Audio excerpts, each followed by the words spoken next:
Ferry, who never went into real estate coaching. He went into personal development coaching, life coaching, mindset coaching. I've been a big fan of his for years. I used to pay $99 a month just to listen to his recordings because none of it is strictly real estate based. It's all about you, how you're handling the world, how you're handling your business.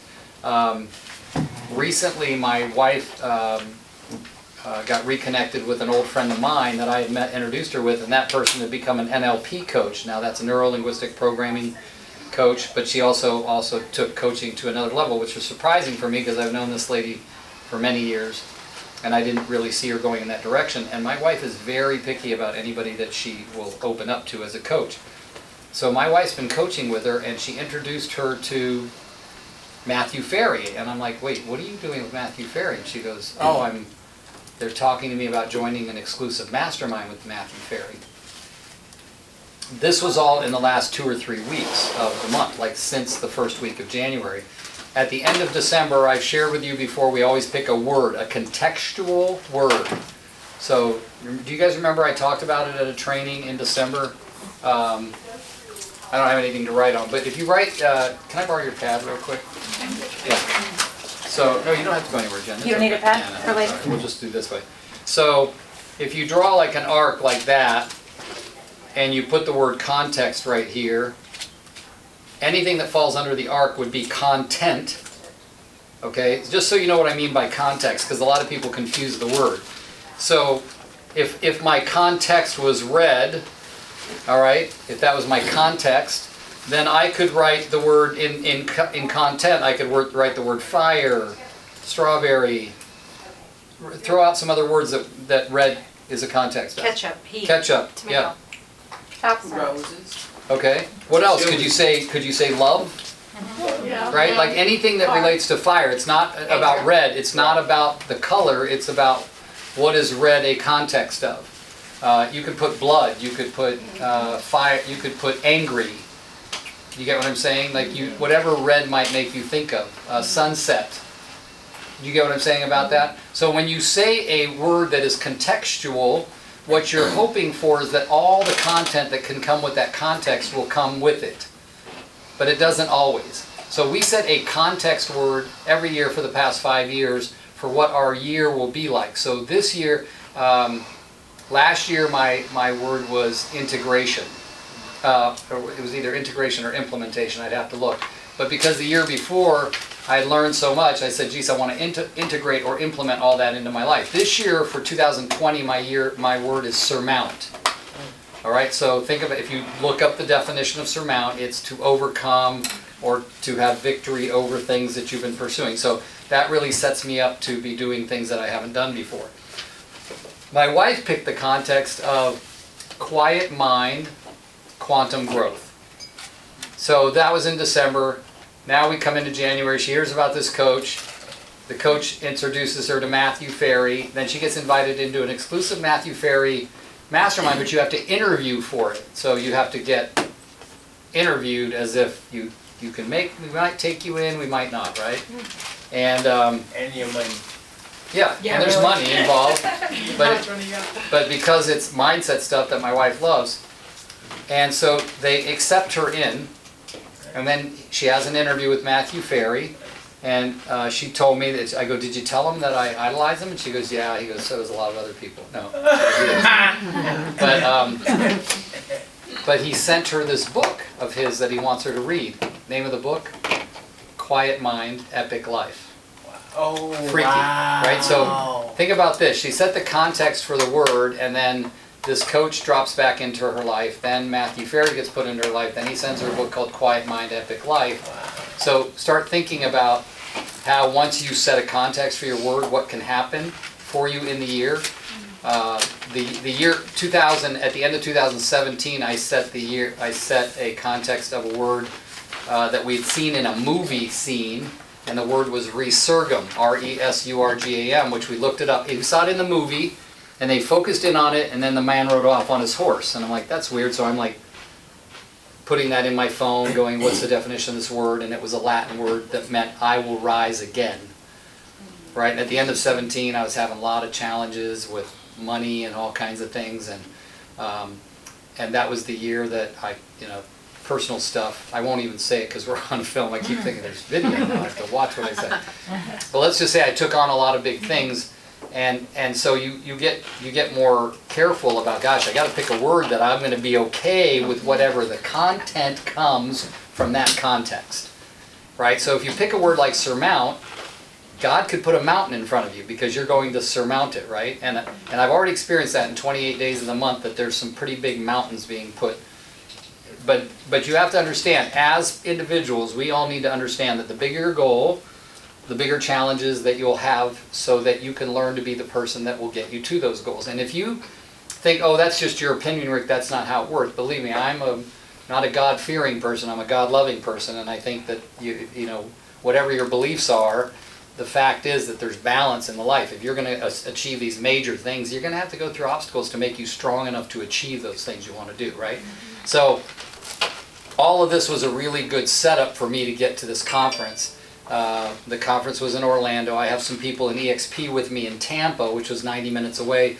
So we had set aside that the first day we were there, we got there late at night, and then next morning drove to Tampa and visited with some of my EXP friends, helped them do some recruiting and stuff, and then drove back and had a nice dinner with some good friends of ours, and then the next day everything was starting.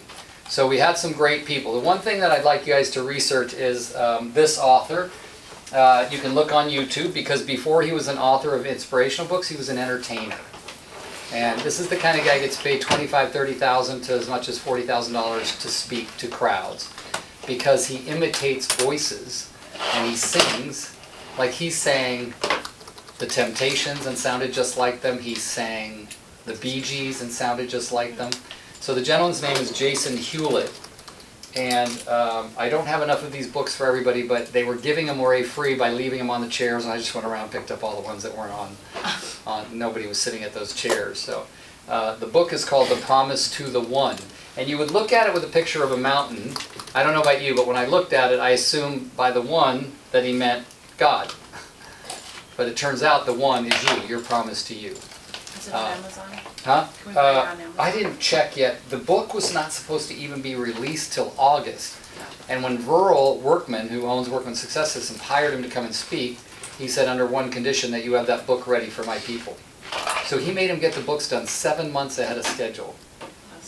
And I don't know if it's for sale, so you guys can look and find out. He didn't have a notes section in the back. Verl made him put a notes section in the back. I mean, the guy that owns the coaching company, Verl, is kind of a pain in the ass, ball busting kind of guy. So how do we get one?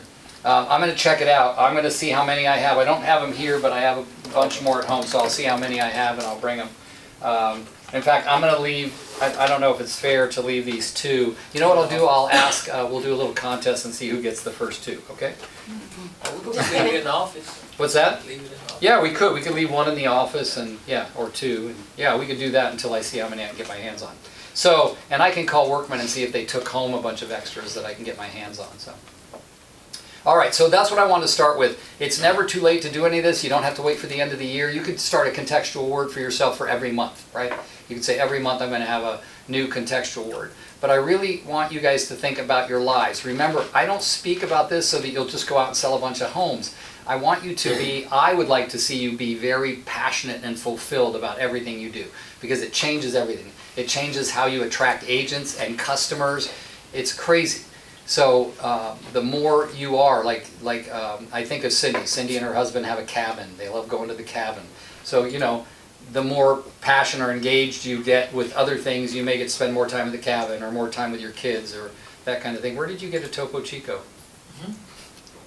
I brought it. Do you want it? No, I'm just wondering. That's his favorite. It's one of my favorite soda waters.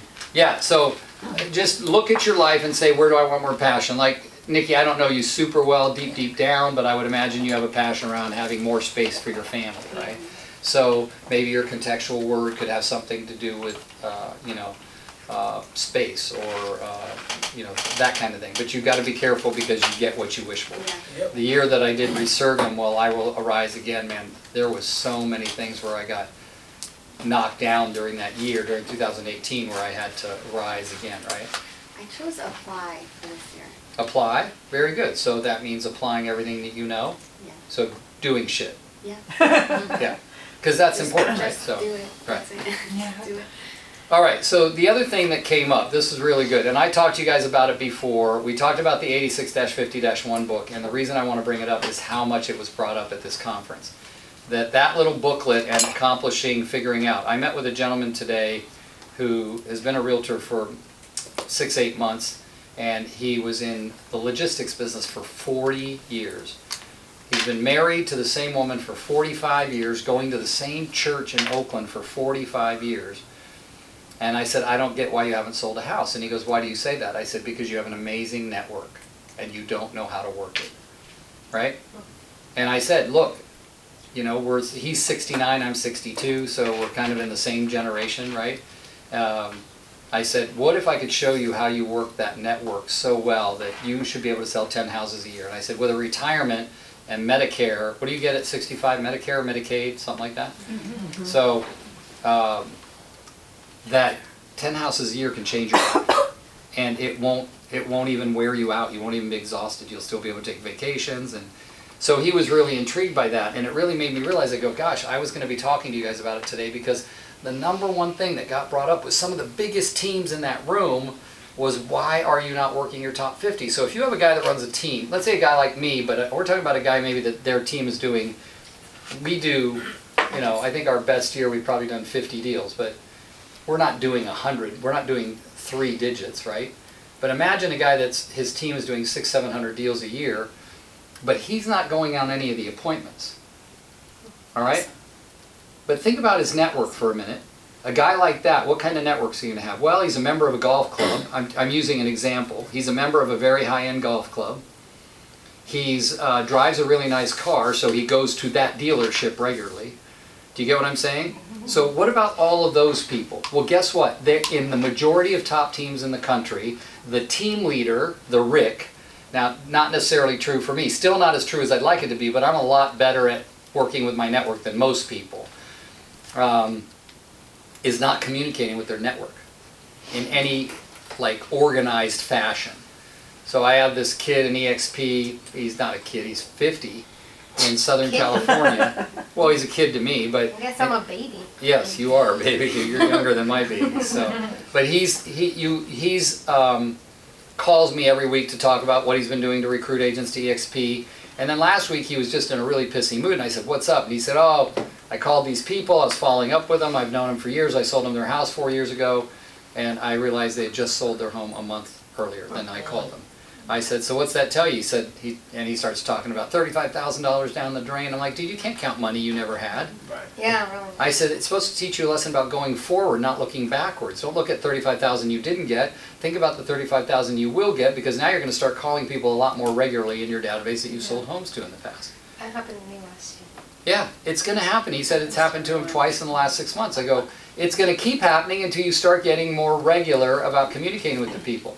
National Association of Realtors did several studies. They said when people get done buying a house or selling a house, they say 85% of them say they will gladly use the same agent again. Only 12% end up doing that. 12%. Why? They always say it. I didn't know where he was. He didn't keep in touch with me. All right? So you might say, there's some newer people here, several, "Oh, I haven't sold that many homes." It doesn't matter.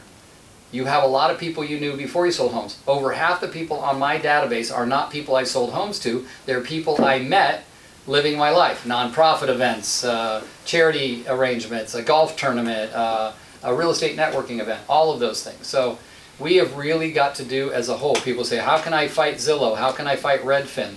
I went to a listing appointment with somebody. I bought and sold 6 houses for them in their lives. And the guy says to me, "Why shouldn't I use Rex?" And I go, I've been "What?" hearing their commercials. Well, I know. I didn't heard. I had never heard of Rex I haven't heard it either. till the conference. It's like a Purple Bricks or Open Doors or But they a don't put it Zillow. on MLS, so Right. the only way you can see it is like through Zillow and stuff. Well, right. That's what Zillow does. I showed a house for Yeah. Rex, actually. Did you? Yeah, and it was horrible. I mean, literally the homeowner's doing everything. So like, the communication isn't all So there. the commission must be less No, Well, they're only- not on the buyer's side, but I think on their side. on the Yeah. seller's Yeah, side. the Yeah. seller side, they just a flat Yeah. fee Yeah. of like $1,500 or something. It's Yeah. like in That's Utah, stupid. there's homie. But here's what I said. I said, "I've known you too long to care." I said, "I care that you get what you're looking for, and if you use me or not, I don't care. I said, I'm worried that you get what you want. And then he said, well, why do I have to give the other agent 2.5? Why can't I give them less? I said, well, it really is in the contract and it's up to you, but at the end of the day, I said, if I want to put it on the MLS, I would rather sacrifice my commission so that the agent got at least 2.5, because I don't, he goes, well, there was this one, and I had a stack of 50 listings there that I had ran for him before and ran for him recently. And there was one that offered 2%. And it was price low, offer date, went way over asking. I said, do you see any more? He said, no. He said, I even saw a couple of 3s in there. I said, yeah. I said, I don't want to do anything that keeps the buyer's agent from bringing their clients in here, and 2.5 will make sure that happens. I said, even if you pay me, even if I take less. Anyway, end of story. I go, so when will you be making your decision? When I got up to leave. This is my 3rd visit to this piece of shit house of theirs that they haven't lived in. They haven't lived in it in years because they let their kids and her brother destroy it. Wow. And he goes, oh, no, no. This is what he says at the front door as I'm leaving. Oh, no, no, no, no. We're listening with you. What was all that shit Yeah. that happened over there on the counter when we were Right. talking? Trying to work you. Yeah. And I think because I didn't react, I didn't really, like, I was like, I can take this listing or not. I'm still going to go bust my butt and take other listings. So anyway, long story short, we really got to start working our database, because everybody's concerned about Zillow and Redfin and everybody getting in our pockets. They won't if we have the relationship. You know, when she, I think I told some of you the story, but when she decided to move back here from Texas after being gone for a long time, she sent out 65 letters saying, I'm coming back to Northern California to sell real estate. She instantly got 2 listings. 14 of the 65 answered her. 2 gave her listings instantly. Like no delay, right? 24 hours. Yeah, and she double-ended one of them, meaning she had both the buyer and seller side. But what I jumped on her about was, what'd you do with the 51 that didn't respond? Did you follow up? No. That's the whole thing. If we're going to do something, we gotta, and I didn't mean to make you an example, but you're kind of Go an for it. example. I'm gonna Yeah, yeah, Failing forward, baby. yeah. I mean, 20, how many years now, a realtor? 20? Please. 14. 1992, I got licensed. Almost 28, yeah. So, and her mother was a realtor before, but before Lori left to go run Keller Williams offices in San Antonio, Texas, and in Maryland, she was the biggest rock star in Danville. She came out of Coldwell Banker, went to Keller Williams in 2007. So she has a reputation, and then now she's going to develop so she can sell real estate here and in Texas, right? So there's nothing we cannot do if we would just do the basics. One of you, I think, was telling me that, was it you, Sheena, that said you saw something? I thought somebody said that they saw an article on NAR that said we got to avoid the basics because they don't work anymore. I'm like, what? I met a guy from you guys' old office, Sonia. He's just different. His name's Michael Easker. I don't know if you ever met him, but Sound kind of familiar. yeah, just an odd duck. Nice as heck, but just, can't keep a conversation going in one direction. But the one thing he does really well is door knock.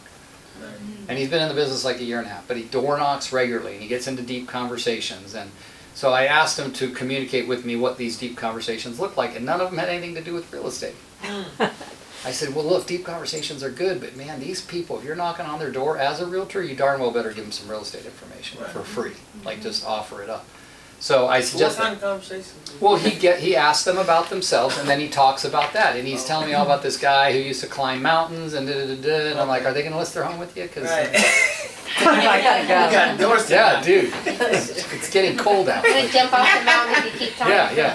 Can I So- take a moment to tell you about my door knocking experience? Yeah. Not that I did the door knocking, but I was door knocked Oh, Oh, let's hear it. by Mr. San Ramon's wife. oh. Oh, is she And- He's hoeing Yeah, around. Mr. San Ramon is the name for this guy named John John Lane. Lane, who's been a real estate agent. Is she an agent? His She's wife? an agent Yeah. too, yeah. Yeah, he grew up in, we went to high school, I Yeah, went to high school everybody with him. knows.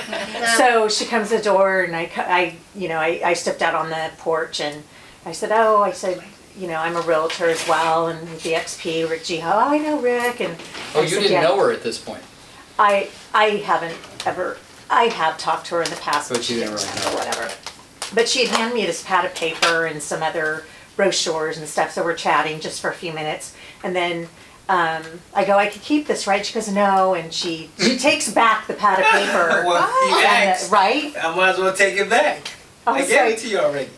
but really? Wait, why did She she took answer it back you? because No, you she had were handed she it was a to me realtor. initially, so it was Yeah. the first thing that she did when I answered, came out on the porch, and then when she was done, she took it back from me. How did it?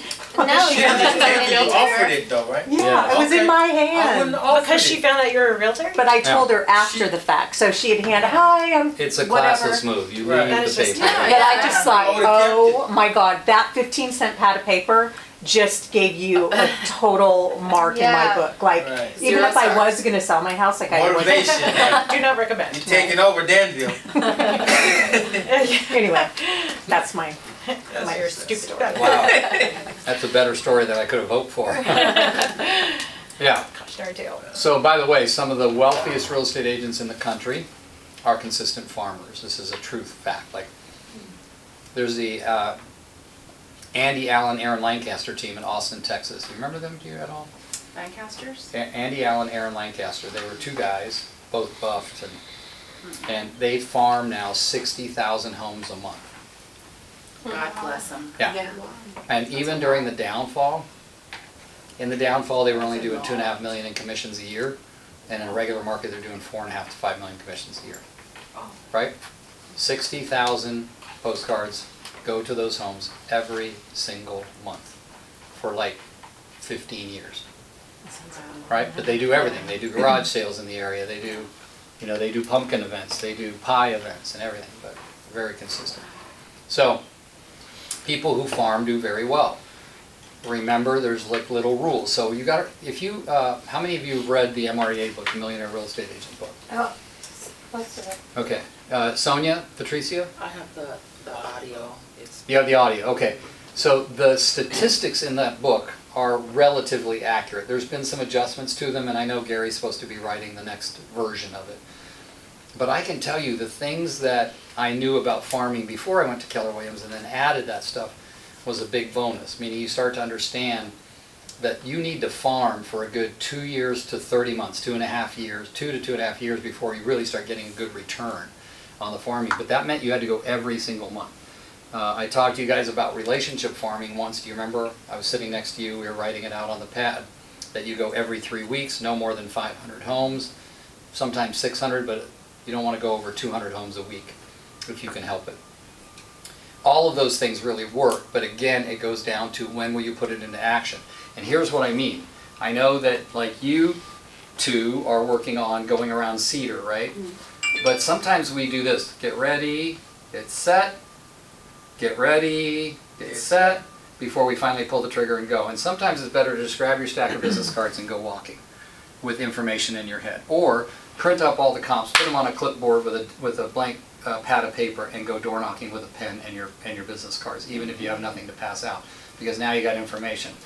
So, oh, by the way, we just sold a home right down the street with 34 offers. It went for $135,000 over asking. I'm sure you know that whatever happens to homes like that affects the value of your house, right? And then wait for them to answer. They don't answer, wait, keep waiting. They will get sick of the silence. Right? And they'll say something. Yeah, not sure what you mean. Great, well do you realize that the value of your property has just gone up because of what we did with that fixer-upper, and your house looks like it's gorgeous, so imagine what your house could get. So what's going on is if we had 34 people buy that house, 34 people make offers on that house and only one person got it, you know what that means? That there's 33 other people still looking for homes in this area. So who do you know right now that's thinking about selling in this area? Like move your arms around, talk, get passionate, fake it. Yes, you've seen me do that. I do that. Yeah, good. Yeah. Just don't scare them. All right? And then when they say, oh no, we really don't know anybody, you go, great, when are you selling? Just like that. When are you selling your home? Oh, we're not, we love it here. Great, move on to the next door. But there's enough to do there that you could really get it motivated. You could really get like it going quickly, especially when you have that to say. 34 offers, $135,000 over asking, and let's be honest, Mr. and Mrs. Homeowner, it was a horribly unkept home. So, right? So you got something to say, people are all interested, wow, my house is really nice, and you got, yeah. So,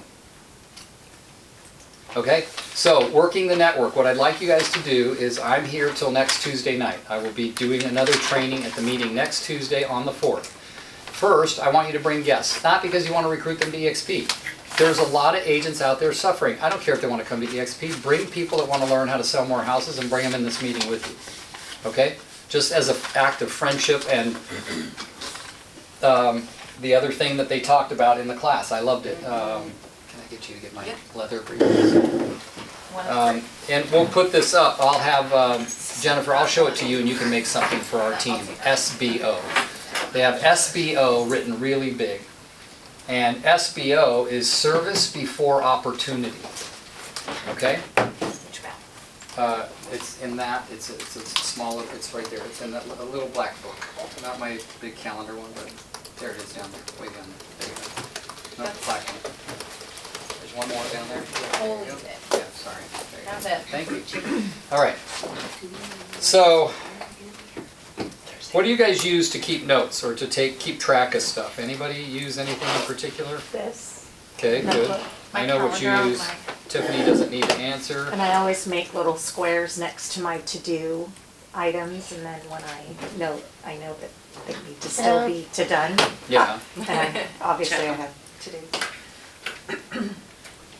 I didn't bring my pad. I left it at home, but I like color code it too. I'm so weird.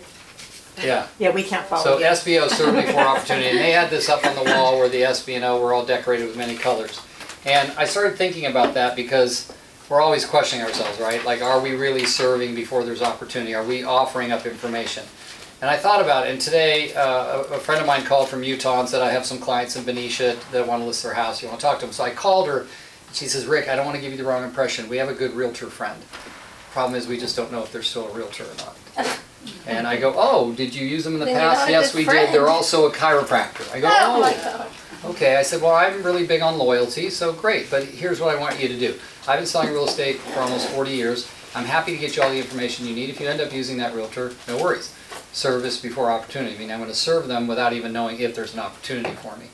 And I started thinking, I go, okay, for the most part, I can give myself credit that I'm generally like that. Lori and I were talking about this friend that I'm seeing tonight at 7:30, how she didn't want to see me because she thought all I wanted to talk about was EXP. And you know, basically made it clear I'm not coming to EXP, and I made it clear that I had 2 other things on my agenda besides EXP, and it's up to you. If you still want to meet, great. If you don't, I don't care. Right? So, and she said, no, if you've got other things on your agenda, I definitely want to meet. So, so I thought about that. I said, am I doing that? Am I being like that in my business? It's something that we should be using as a litmus test, if you will. Like, you said something, Patricia, that was definitely service before opportunity. When I was talking to you about it, you said, I might need your help when I feel like there's a conflict of interest on a listing, and I'd rather you take it and help me with it, and then let me just stay a little distant Especially your from it. family or Yeah. good friends. Right. Yeah. And that's a really big thing to do, because now you're worried more about them being served without regard to your opportunity. You get that? Yeah. So, and I worry about people that say, oh, Rick, you're my, for me, because of my number of years' experience, I say, even if we are friends, you need to consider that there's nobody that works harder than me, and that nobody will take better care of you than me, right? And now, when I used to, in the old days when I was younger, I used to say, nobody sold more homes in Fremont than me, but I could say that then. Now I say, a lot of people sell more homes than me in Fremont, but nobody will take better care of you than I will, right? And I usually say, yeah, if you add up all the homes I've sold over the 40 years, I'll beat out any agent you're talking to, but they want to talk to you about last year, so. Okay? So think about that when you're doing those things. Now, at the end of the day, nothing happens until we sell a house. I'd like, Sonia, I don't know if you could be prepared, but next week I'd like you to talk about some of the things you've discovered in the EXP back room that I don't even know about, that you've shared with me. The back room? Well, some of that technology stuff you told me about last week Okay. when we were talking. Kind of scary. Kind of scary that I've been with EXP 3 years. She was in not even a week, and she's like, look what we got. We got this, we got this, we got this. Most tech savvy person. No, I know, but the stuff she found, it was crazy.